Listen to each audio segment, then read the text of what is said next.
Good morning, students. Welcome to your English class. We were reading our chapter. This is Jodi's phone, chapter 6.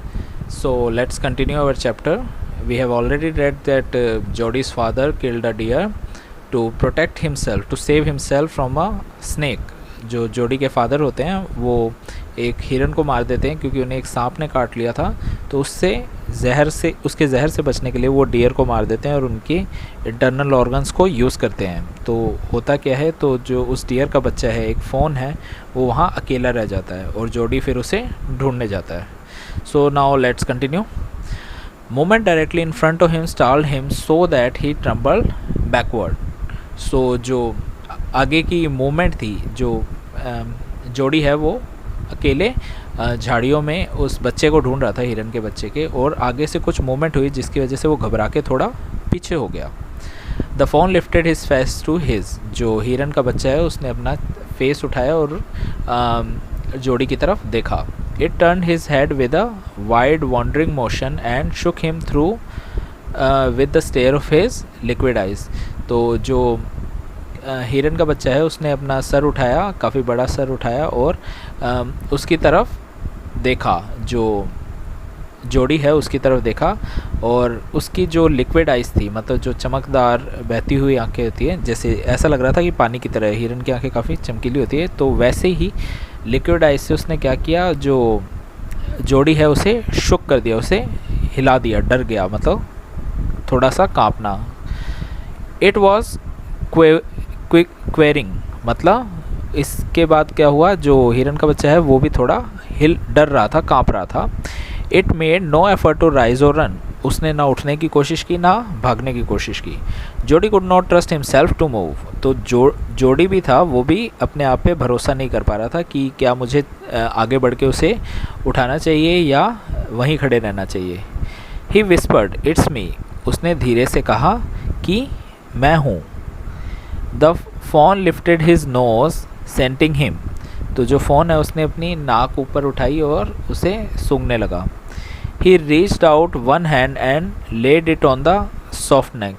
तो Jody ने अपना एक हाथ आगे बढ़ाया और उसकी गर्दन पे फेरने लगा। The touch made him delirious. तो जो टच उसने किया उसकी वजह से वो काफ़ी एक्साइट हो गया। He moved forward on all four until he was close beside it. He put his arm around his body. तो वो थोड़ा और आगे हो गया, मतलब उसकी वजह उसने चारों पैर से उसने अपने आप को आगे पुश किया, जिससे वो जोडी के और भी करीब आ गया। और तो जोडी ने क्या किया, he put his arm around his body. उसने अपने हाथ उसके बॉडी के अराउंड रख दिए, मतलब उसने उसे अच्छे से पकड़ लिया। The light convulsion passed over it but it did not stir. तो जो दोनों कांप रहे थे वो थोड़ा बहुत कम हो गया, पर वो पूरी तरह से गया नहीं था। He stroked its side as gently as though the fawn were a china deer and he might break it. तो जो जोडी है उसने थोड़ा सा स्ट्राइक किया, मतलब थोड़ा बहुत जैसे हाथ फेरना या पैट किया उस फ़ोन के ऊपर, ऐसे कि जैसे कि फ़ोन जो है वो चाइना डियर हो, मतलब जैसे आपने देखा होगा चीनी मिट्टी के बर्तन बने होते हैं, काफ़ी वाइट कलर के आपने बर्तन देखे होंगे जो काफ़ी सॉफ्ट होते हैं, मतलब काफ़ी स्ट्रॉन्ग नहीं होते, अगर ज़मीन पे गिर जाए तो टूट जाते हैं। तो उसने उसे बिल्कुल ऐसे ही पैट किया जैसे कि वो कोई चाइना का डियर हो और वो टूट जाएगा। Its skin was very soft. उसकी चमड़ी काफ़ी सॉफ्ट थी। It was sleek and clean and had a sweet scent of grass. तो उसकी जो स्किन थी वो काफ़ी स्मूथ थी, काफ़ी साफ़ थी, और उसके ऊपर से घास की स्मेल आ रही थी, काफ़ी अच्छी स्मेल आ रही थी। He rose slowly and lifted the fawn from the ground. तो वो धीरे धीरे उठा और उसने अपने साथ साथ हिरन के बच्चे को भी उठा लिया। Its leg hung limply, they were surprisingly long and he had to hoist the fawn as high as possible under his arm. तो जैसे ही उसने उठाया तो उसके पैर लटकने लग गए, मतलब काफ़ी ढीले तरीके से उसके पैर ऐसे लटकने लग गए। और देख उसे हैरानी हुई, जोडी को हैरानी हुई कि वो पैर काफ़ी लंबे थे। मतलब जब वो नॉर्मली ज़मीन पे खड़ा था तो वो इतने लंबे नहीं लग रहे थे, जब उसे उठाया तो उसके पैर लटकने लगे और इस वजह से काफ़ी लंबे लगने लगे। और जो जोडी है उसे काफ़ी ऊंचा उठाना पड़ा उसे, ताकि उसके पैर ज़मीन के टच ना हो। He was afraid that it might kick and bleat at sight and smell of its mother. तो जोडी को इस बात का डर होता है, ही वॉज अफ्रेड मतलब जोडी को इस बात का डर होता है कि जब वो वहाँ से गुज़रेगा जहाँ से वो आया है, तो वहाँ पे उसकी अपनी मदर की डेड बॉडी देख के शायद वो घबरा जाए और शायद भागने की कोशिश करे। He skirted the clearing and pushed his way into the thicket. So उसने क्या किया, उसने पहले क्लियरिंग, वो जो मैदान था उसे क्रॉस किया, उसके बाद वो झाड़ियों में घुस गया। It was difficult to fight through with his burden. अब जो हिरन था उसकी बर्डन, उसके वेट की वजह से उसमें झाड़ियों में से निकलना काफ़ी मुश्किल हो रहा था। जैसे आप यहाँ देख सकते हैं पिक्चर में कैसे उसने हिरन को उठा रखा है और झाड़ियों से निकल रहा है। The fawn slack caught in the bushes and he could not lift his own with freedom. जो फ़ोन है, जो हिरन है, उसके पैर झाड़ियों में फंसते जा रहे थे और वो अपनी मर्ज़ी से वो पैर उठा भी नहीं पा रहा था। He try to shield his face from the pricking vines. और वो क्या कोशिश कर रहा था, जो झाड़ियाँ हैं, वाइन्स हैं, मतलब जो बेलें हैं जिसमें कांटे लगे होते हैं, उनसे अपने फेस को बचाने की कोशिश कर रहा था। It's had barbed with his STRIDE. तो जब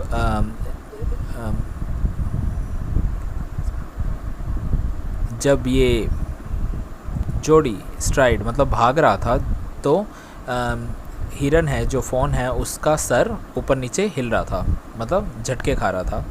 his heart thumped up with the marvel of his acceptance to him.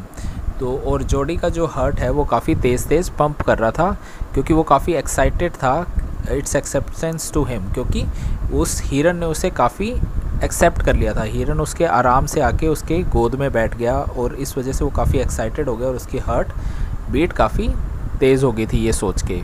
He reach the trail and walked as fast as he could until he come to the intersection with the road home. So उसके बाद वो निशानों का पीछा करते करते, trail मतलब निशान होते हैं, उनका पीछा करते हुए तेज़ी से चलना लगा, जब तक कि वो वहाँ नहीं पहुँचा, उस रोड तक नहीं पहुँचा जो उसके घर तक जाती है। He stopped to rest and set the phone down on his dangling legs. उसके बाद जो वो वहाँ पे रुक गया और रेस्ट करने लगा और उसने हिरन को भी नीचे रख लिया ताकि वो अपने पैरों पे खड़ा हो सके। It wavered on them. It looked at him and bleated. So वो थोड़ा कांपा, मतलब जैसे गिरने वाला होता है, नया बच्चा था तो गिरने वाला सा हुआ, पर उसने अपने आप को संभाल लिया। इट लुक्ड एट हिम, और उसने जोडी की तरफ देखा, एंड ब्लेटेड, और आवाज़ निकाली, जो हिरन की आवाज़ होती है उसने वो निकाली। He said and chanted, I will carry you after I get my breath. So उसके बाद जोडी उसे कहता है कि मैं तुम्हें उठा लूँगा, पहले थोड़ा सांस ले लें दो। He remembered his father saying that a fawn would follow if it had first been carried. He started away slowly. उसे याद आया कि उसके पिताजी ने कहा था कि जो हिरन का बच्चा है वो उसे फॉलो करेगा अगर उसे पहले उठाया हो।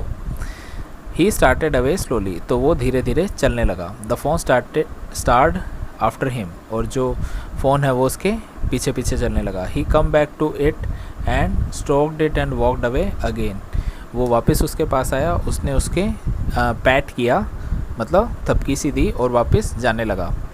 It took a few wobbling steps toward him and cried piteously. तो जब वो जोडी उससे दूर जाने लगा तो जो हिरन है उसने भी काफ़ी लड़खड़ाते हुए स्टेप्स लिए जोडी के पीछे पीछे, एंड क्राइड पिटियसली, और बुरी तरह, काफ़ी, मतलब कहते हैं पिटियसली मतलब काफ़ी पेनफुली रोने लगा। It was willing to follow him, वो कोशिश कर रहा था, वो चाहता था कि वो उसे फॉलो करे। इट बिलोंग टू हिम, और वो जोडी का ही था, मतलब इट बिलोंग टू हिम मतलब वो जोडी के लिए ही था। इट वॉज हिज ओन, ये जोडी का मतलब अपना था। He was light headed with his joy, he wanted to fondle it, Jody इससे काफ़ी खुश हो गया। He wanted to fondle it मतलब वो उसे वापस थपकी देना चाहते था। To run and romp with it, ताकि वो उसके साथ चले और उसके साथ घूम सके, खेल सके। To call to it to come to him, और उसे बुला सके कि वो उसके पास आए। He dare not alarm it, वो उसे डराना नहीं चाहता था। He picked it up and carried it in front of him over his two arm, it seemed to him that he walked without effort. तो उसने उसे उठा लिया गोद में और अपने दोनों हाथों से उठा लिया आगे की तरफ और चलने लगा, और चलते हुए ऐसा लगा नहीं कि उसे ज़्यादा कोशिश करनी पड़ रही है, मतलब ज़्यादा ज़ोर लगाने की ज़रूरत नहीं पड़ी। His arm began to ache and he was force to stop again, फिर धीरे धीरे उसके हाथ दुखने लगे और उसे फिर से रुकना पड़ा। When he walked on, the fawn followed him at once. जब वो चलने लगा तो हिरन का बच्चा है वो उसे वापस पीछा करने लगा। He allowed it to walk a little distance, then picked it up again. उसने उसे थोड़ी देर चलाया, मतलब उसे थोड़ा चलवाया, फिर उसे वापस गोद में उठा लिया। The distance home was nothing. जो घर से जो उनकी डिस्टेंस थी, घर से जो उनकी दूरी थी वो ज़्यादा नहीं थी। He could have walked all day into the night carrying it and watch it follow. वो चाहे तो पूरा दिन ऐसे चल सकता था, पूरी रात ऐसे चल सकता था, उसे गोद में उठा के और उसे अपने पीछे चलते हुए देख के। मतलब ये जो पूरा साइकिल था कि उसे गोद में उठाना, वो उसके पीछे चलना, ये वो पूरी रात कर सकता था, उसे मज़ा आ रहा था। He was wet with sweat, but a light breeze blew through the June morning, cooling him. So वो पसीने से भर गया जो जोड़ी है, बट हल्की हल्की सी हवा चल रही थी जून की सुबह की, जिससे उसे ठंडक मिल रही थी। The sky was as clear as spring water in a blue china cup. He come to the clearing. It was fresh and green after the night's rain. He fumbled with the latch and was finally obliged to set down the phone to manage it. तो उसके बाद वो धीरे धीरे चलने लगा और उसके बाद वो वहाँ क्लियरिंग मतलब वो साफ जो ग्राउंड था वहाँ पे पहुँच गया। फिर वो वहाँ पे बैठ गया और उसने फ़ोन को भी खुला छोड़ दिया कि मतलब अपने आप को मैनेज कर सके। Then he had an idea, फिर उसके दिमाग में एक आइडिया आया। He would walk into the house with into Penny's bedroom with the fawn walking behind him, but at the steps the fawn barked and refuse to climb them. तो Jody के दिमाग में आया कि मैं घर पहुंच के पेनी के बेडरूम में जाऊंगा, मतलब अपने पापा के बेडरूम में जाऊंगा और फ़ोन उसके पीछे पीछे चलेगा, तो कितना अच्छा लगेगा देखने में। पर जो स्टेप्स हैं, जो सीढ़ियाँ हैं, वहाँ पे आके जो फ़ोन है वो बार्क्ड मतलब हेजिटेट करने लग गया, थोड़ा घबराने लग गया और उसके ऊपर चढ़ने से मना कर दिया। He picked it up and went to the his father, तो उसने उसे उठाया और अपने पापा के पास ले गया। पेनी ले विद क्लोज्ड आइज, जो उसके पिताजी है वो आंखें बंद करके लेटे पड़े थे। जोडी कॉल्ड, पा लुक, जोडी ने आवाज़ लगाई, पा देखिए। Penny turned his head, Jody stood beside him, the fawn clutched hard against him. Penny घूमा और उसने देखा कि जो जोडी है वो उनके सामने ही खड़ा है और उनके हाथ में क्लच मतलब काफ़ी ज़ोर से उसने फ़ोन को पकड़ रखा है। It seems to Penny that the boy's eyes were as bright as fawns, और पेनी को देख के ऐसा लगा कि जो बॉय हैं उसके आंखें हैं, मतलब खुशी से हैं, जो आंखें हैं वो खुशी से चमक रही है जैसे कि उस हिरन के बच्चे की चमक रही थी। He said, I am glad you found him, उन्होंने कहा कि मैं काफ़ी खुश हूँ कि तुमने इसे ढूंढ लिया। Jody then went to the kitchen, the fawn wobbled after him, तो जोडी है वो किचन चला गया और जो फ़ोन है वो भी लड़खड़ाते हुए उसके पीछे चला गया। A pan of morning milk stood in the kitchen safe. एक सुबह का जो दूध था, पैन का मतलब जो पैन में सुबह के लिए जो उसके लिए दूध रखा हुआ था वो रेडी था। The cream had risen on it, और उसके ऊपर मलाई जम गई थी। He skim the cream into the jug, उसने वो मलाई ऊपर से हटा दी, जग में डाल दी। He poured milk into a small gourd, उसने एक छोटे से बर्तन में दूध डाला। He held it out to the fawn, उसने फ़ोन के आगे वो रख दिया। It butted it suddenly smelled the milk, he saved it precariously from spilling over the floor. It could make nothing to the milk in the gourd. तो जो जोड़ी है उसने सर पे थोड़ा पैट किया और उसे दूध सुंघाया। उसने दूध को स्मेल किया, फिर उसके बाद उसे बड़े ध्यान से फ्लोर पे रख दिया ताकि वो दूध नीचे ना गिर जाए। He dipped his finger in the milk and thrust him into the fawn's soft wet mouth.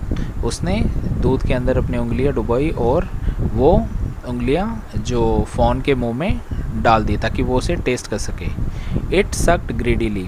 उसने काफ़ी greedily मतलब काफ़ी लालच से उसे सक किया, काफ़ी चाटना शुरू कर दिया। When he withdrew them, तो उसने जैसे ही वो हाथ बाहर निकाला, it bleated frantically and butted him. उसने तो वो वापस मिमियाने लगा और उसने अपने सींग मारने शुरू किए। He dipped his finger again as the fawn sucked the lowered them slowly into the milk. उसने वापस अपने फिंगर्स दूध में डिप किए और जैसे ही फ़ोन उसे सक करने लगा उसने उसका सर धीरे धीरे दूध की तरफ पुश कर दिया।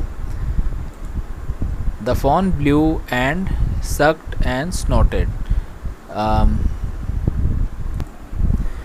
So जो फ़ोन है वो उसने धीरे धीरे सांस ली, उसे उंगली को सक किया और सूंघना शुरू किया। It stamped its small hoofs impatiently. उसने अपने पैर पटकना शुरू किए। As long as he held his finger below the level of milk, the fawn was content. सो जैसे ही उसने अपने उंगलियां मिल्क के लेवल के नीचे कर दी, मतलब खींच के दूध के नीचे कर ली, तो फॉन वॉज कॉन्टेंट मतलब जो हिरन का बच्चा है वो खुश हो गया। It close his eye dramatically, उसने अपने आँखें बंद कर ली खुशी के मारे। It was ecstasy to feel its tongue against his hand. वो काफ़ी तो जो भी जोड़ी है वो काफ़ी खुश हो गया था जब उसके टंग फील हो रहा था। It small tell flicked back and fourth, वो अपनी पूंछ हिला रहा था, अपनी छोटी सी पूंछ हिला रहा था। The last of the milk vanished in the swirl of foam and gurgling, और धीरे धीरे जो फोन है उसने सारा दूध ख़त्म कर दिया और वो एक झटके से एक फॉर्म मतलब झाग और गड़गड़ाहट के साथ गड़गड़ करते हुए मतलब एकदम से खाली हो गया। So this was the story about Jody and his fawn. कैसे वो फ़ोन को ढूंढ के लाता है, उसे उठा के लाता है, फिर उसे लास्ट में दूध पिलाता है, और कैसे उसे दूध पिलाता है मतलब पहले वो अपने फिंगर्स को डिप करके उसे टेस्ट कराता है मिल्क को, फिर धीरे धीरे उसे फिंगर के साथ साथ उसे बाउल के अंदर उसका मुंह को टच कराता है ताकि वो दूध को पीने लग जाए। So this was the story about Jodi's fawn and I hope you have enjoyed it. So complete the question answer and submit to your subject teacher. Thank you and have a nice day.